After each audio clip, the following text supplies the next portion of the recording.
isang tao na gumamit ng kanyang lakas, enerhiya at kasangkapan upang manindigan at magpakalat ng impormasyon kung bakit hindi nararapat na maligaw ng landas ang ating mga kababayan.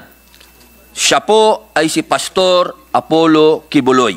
Ang yumayanig ng mga kataga sa oras na ito ay ang contempt, warrant of arrest, objection, pagpipigil, pagharang. Ito po ang mga paksa natin ngayon.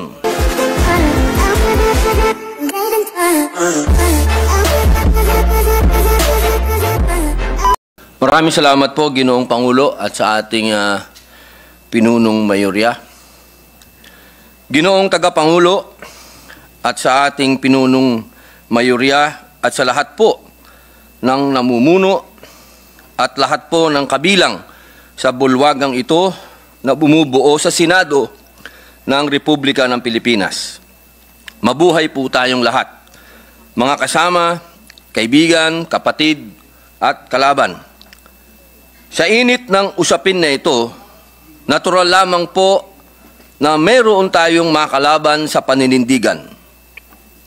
Ang yumayanig ng mga kataga sa oras na ito ay ang contempt, warrant of arrest, objection, pagpipigil, pagharang. Ito po ang mga paksa natin ngayon. Ako po ay isang Muslim, inshallah. Ang relihiyong ko po ay Islam. Ang propeta ko po ay si Muhammad, sumakanya nawa ang kapayapaan. Ang karamihan po sa atin na narito ay Katoliko at Kristiyano at meron ding ibang denominasyon. Iba't iba ang pananampalataya natin. Ngunit sama-sama tayo ngayon dito sa bulwagang ito dahil tayo ay magkakasama sa gobyerno.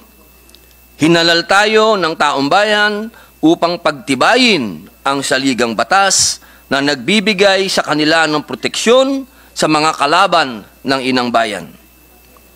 Wala pong kinalaman ang relihiyon o ating pananampalataya sa trabaho natin dito.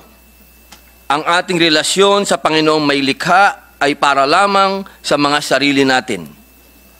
Ang posisyon na ating sinumpaang gagampanan ay nahubog sa kapayapaang inaasam ng taong bayan.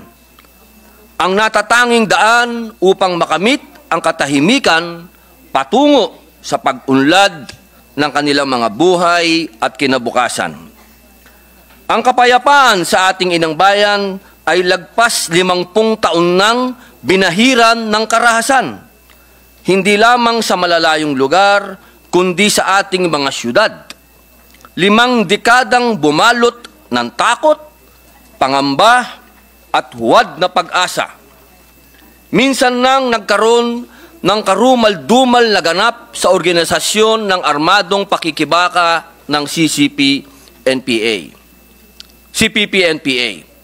Libo-libo ang pinaniwalaang pinaslang dahil sa paghihiwalay ng doktrina ng Maoist at Leninist. Hindi ito nagkaroon ng formal na pagdinig diso sa sangay ng legislatura at hudikatura. Naging matahimik ang gobyerno sa kasaysayan na ito. Ngayon po na muling nagkaroon ng panibagong yugto ang armadong pakikibaka, libo-libo ang nagbalik loob kasama ang tinatawag na teenage rebels, masa, pasabilis, magsasaka, maglulupa at manggagawa dahil sa pangako ng pangalawang pagkakataon na igagawad ng NTF-ELCAC. Noon pa man, kasama po tayo ng gobyerno na umiikot sa mga malalayong lugar upang hikayatin ang mga nailigaw ng landas at lumaban sa ating gobyerno. Nagtagumpay po tayo sa ating misyon at bilang pagpapalaganap ng magandang naratibong ito, nakagawa pa tayo ng pelikula upang magamit ito laban sa mga nagpapakalat ng propaganda na hanggang ngayon ay bumibiktima pa rin ng mga estudyante, mga bata. Isa na po rito ang pumanaw na si Hannah J. Cesista, isang abogado na kasama po sa mga napaslang sa engkwentro sa pagitan ng pamahalaan at mga rebelde sa Bohol. Itinampok po natin sa pelikulang pinamagatang Memoirs of a Teenage Rebel sina Ivy Lynn Corpin at Ira, anak ng isang commander, mga kababaihang naging biktima ng pamumolestya, pang-aabuso, panghahalay ng kanilang mga kasamahan sa kanilang organisasyon. Makailang beses na pong umalingaw-ngaw ang tinig ng mga babaeng biktima na ito dito sa loob ng bulwagan ng Senado sa mga isinagawang pagdinig po noong nakaraang Kongreso at maging sa kasalukuyan sa komite ni Senador De La Rosa ukol sa nagiging recruitment sa mga kabataan ng mga komunistang grupo. Sa likod ng mga kaganapang ito, meron pong gamit ang network ng SMNI, siya lamang din po ang kaisa-isang pumayag na mag-ere ng pelikulang Memoirs of a Teenage Rebel upang makapaghatid ng mensahe sa mga kabataang tinatarget po upang maging bahagi ng armadong pakikibaka. Gayun din ang idinulot po nitong hudyat para sa NTF-ELCAC sapagkat nagkaroon po sila ng plataporma upang maihayag ang kanilang tagumpay sa inaatang na misyon sa kanila ng pamahalaan. Sapagkat hindi lamang military operations ang nais ng NTF-ELCAC, kundi makuha ang puso at isipan ng mga biktima ng armadong pakikibaka. Ayon po sa kanilang datos, sa 89 na aktibong guerrilla fronts noong 2018, sa kasalukuyan po ay mayroon na lamang 11 na kung tawagin ay weekend guerrilla fronts. Ang ibig pong sabihin, hindi na po sumusuporta dito ang mga dati nilang mga ground mass bases. Nobyembre 2020 pa lamang ay binibigyan na ng suporta ng SMNI ang nagbalik loob na magkaroon ng plataporma upang marinig ang kanilang mga tinig sa ating lipunan. Hulyo 2021, sa pamamagitan po ng programang Laban Kasama ang Bayan, libre at voluntaryo po ang pagbibigay ng suporta ng SMNI sa whole of government approach laban sa insurgency na isinusulong ng NTF-ELCAC. At noong Setyembre 2022, nagkaroon po ng formal na kasunduan ang SMNI at ang Philippine Army upang makapag-ere ng mahalagang impormasyon tungkol po sa tagumpay ng ating kasundaluhan at programa laban sa mga komunistang grupo. Nais ko pong bigyan diin, wala pong ni isang network sa ating bansa ang gumawa nito, kundi ang SMNI lamang. Wala pong leader ang gumawa nito, kundi si Pastor Kibuloy lamang. At hindi lamang po yun. Nung panahon na ang lahat ay tahimik sa usapin ng West Philippine Sea, tayo po ay isang linggong naglayag at nanahan sa Isla ng Kalayaan upang maghatid ng tulong sa ating mga kababayang naninirahan sa isla. Nagkaroon din po tayo ng pagkakataong makapagpatrolya sa karagatang sakop ng Isla ng Pag-asa. Kasama ang ating mga kababayang mangingisda, nakipagsapalaran po tayo sa dagat kanluran kung saan nakita mismo ng aking mga mata ang hirap ng kalagayan ng ating mga kababayang mangingisda. Tinawag ko po ang dokumentaryong ito na Isang Linggong Pag-ibig na aking inialok upang maiere sa mainstream media maging sa mga government networks. Ngunit muli po, walang tumanggap kundi ang SMNI. Wala pong tumanggap kundi si Pastor Kibuloy. sapagkat siya po'y naniniwala na dapat mabigyan ng pangarangal ang mga mangingisdang Pilipino sa kanilang sakripisyo sa dagat kanluran. Ginoong Tagapangulo, hindi ko lamang po talaga maunawaan kung bakit paano nangyari sa isang programa lamang po ang may sinasabing paglamag sa pamamahayag, ngunit buong network ang tinamaan. Buong network ang pinashutdown. Dahil sa desisyong ito, madamay pa ang iba pang mahahalagang programa at content na ume-ere po sa network, kabilang na po ang mga nilalamang pangrelihiyon o religious content. Malinaw naman pong pagsasagasa ito sa ating freedom of religion and freedom of speech. Ginoong Tagapangulo, sa puntong ito ay isa lamang po ang ating kahilingan para kay Pastor Apollo Kibuloy. Iyon ay mabigyan lamang natin, hindi po ng kapalit, kundi ng karampatang pagtrato ang naging serbisyo naman po ni Pastor sa ating bayan.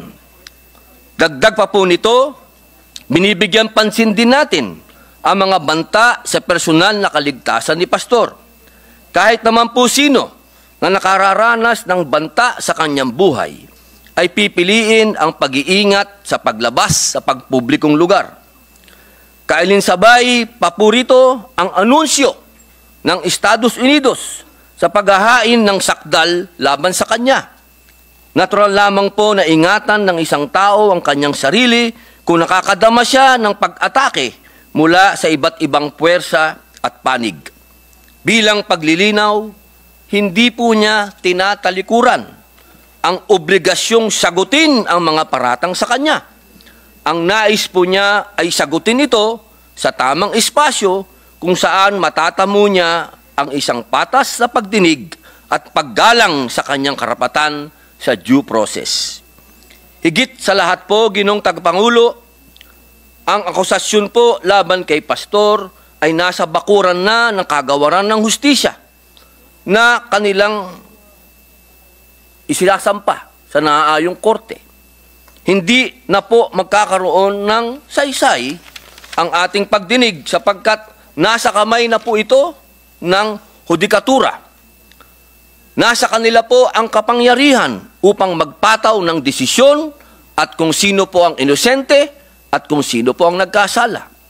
Hindi na rin po siguro kakailanganin pa na magkaroon ng hiwalay pang pag-uusisa ang dalawang sangay ng lehislatura sa mataas at malaking kapulungan na dagdag na isinasagawa ng ehekutibo sa pamamagitan ng kagawaran ng hustisya. Masyado na pong sa palagay ko ay magastos ito. Bilang pangwakas po, nais ko pong ihayag sa opisyal na record ang ating kahilingan. Ang mabigyan po ng konsiderasyon ang hiling ni Pastor laban sa contempt order ng Committee on Women, Children, Family Relations, and Gender Equality at mabigyan ng daan ang pagpapalabas po ng show cause order kay Pastor sa susunod na pagdinig. Maraming salamat po, Ginoong Tagapangulo. Majority Leader. Mr. President, our Senate Deputy Minority Leader, Senator Risa Hontiveros, is seeking the floor. I move that she be recognized, Mr. President. Our Deputy Minority Leader, Senator Risa Tiberos, is recognized.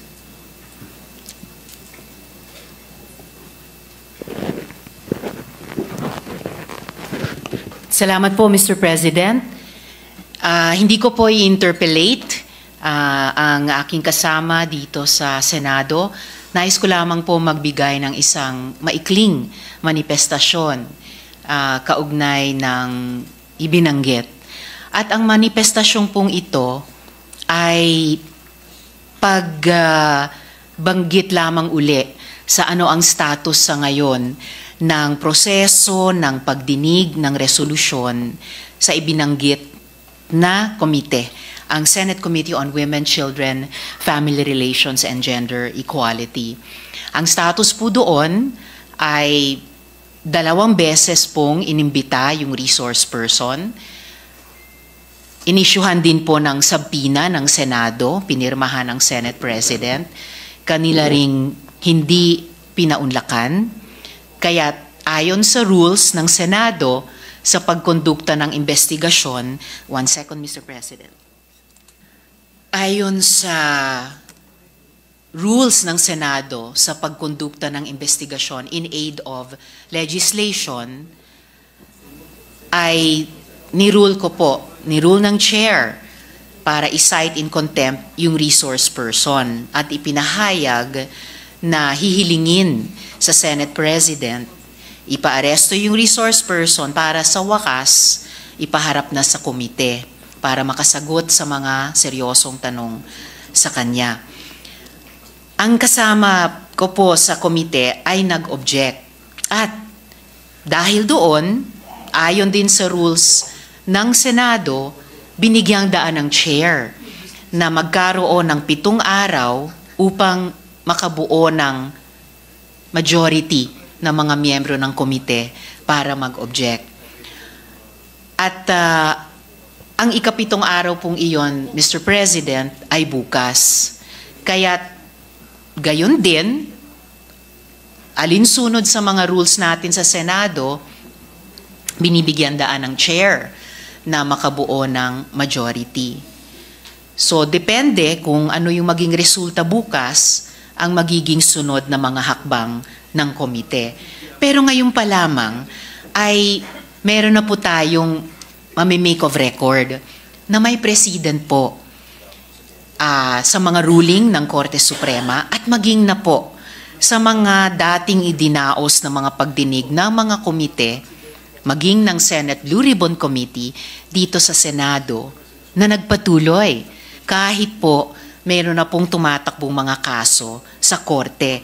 Isang halimbawa po, Mr. President, ang Catherine Camilon case. Yan po ay kasulukuyan pa ring dinidinig dito po sa Senado, sa Senate Committee on Public Order, kahit nakafile na po ang mga charges sa Korte. So ito lamang po ay pinaka-recent sa mga maisa-cite po ng chair ng Committee on Women na kahit po mayroon ng mga kasong tumatakbo sa Korte, yung iba dito final mismo ng executive, pero nagpatuloy at nagpapatuloy pa rin ang pagdinig dito sa lehislatura. Dahil wala pong proseso sa isang sangay ng gobyerno ay mas importante o hindi kasing importante sa prosesong tumatakbo sa ibang sangay ng gobyerno. Yan po ay isang esensya ng ating sistema ng checks and balances. At sa sistemang iyon ng checks and balances, well within its rights at may rules na ating pong sinusunod, well within its rights ang Senado, ipagpatuloy ang kanyang mga proseso ayon sa kanyang mandato, ayon sa kanyang tungkulin, at ayon sa kanyang sariling rules. For the record, Mr. President. Salamat po, Mr. President.